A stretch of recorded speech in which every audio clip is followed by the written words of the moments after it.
গাড়িতে কোন কোন শব্দ লেখা যায় না, ভুল করলে কিন্তু হতে পারে মহাবিপদ, সাবধান। বর্তমান সময়ে 4 চাকার গাড়ি একটি আড়ম্বরপূর্ণ স্টাইল স্টেটমেন্ট হিসেবে বিবেচিত হয়। এই কারণে অনেকে নতুন গাড়ি কেনার পরই তার ডিজাইনে কিছু পরিবর্তন করে সমাজে নিজেদের প্রভাব বাড়ানোর চেষ্টা করে। গাড়িটিকে একটি নতুন এবং আড়ম্বরপূর্ণ চেহারা দিতে লোকেরা এটির জন্য হাজার হাজার টাকা ব্যয় করে। এর পাশাপাশি অনেক সময় মানুষ তাদের গাড়ির নম্বর প্লেট বা উইন্ডশিল্ডে কিছু শব্দ লিখে দেয় যা গাড়িতে লেখার অনুমতি নেই। এই কারণে তাদের অনেকের থেকেও চালানও কাটা হয়।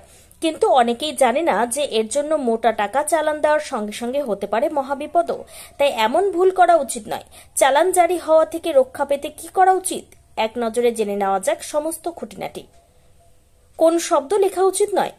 অনেকে নিশ্চয়ই দেখেছেন যে কেন্দ্রীয় সরকার বা রাজ্য সরকারে কর্মরত ব্যক্তিদের তাদের ব্যক্তিগত গাড়িতে ভারত সরকার, উত্তরপ্রদেশ সরকার, উত্তরপ্রদেশ পুলিশ বা অন্য কোনো সরকারি বিভাগের নাম লেখা থাকে।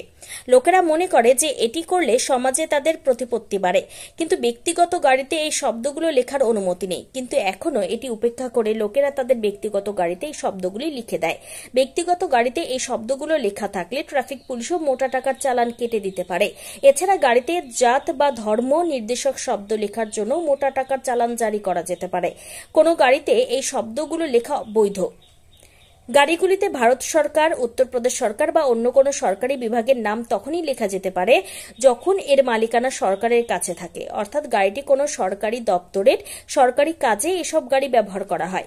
এছাড়া কোনো গাড়ির গায়ে এই ধরনের শব্দ লেখা পাওয়া গেলে তার বিরুদ্ধে ব্যবস্থা নেওয়া যেতে পারে।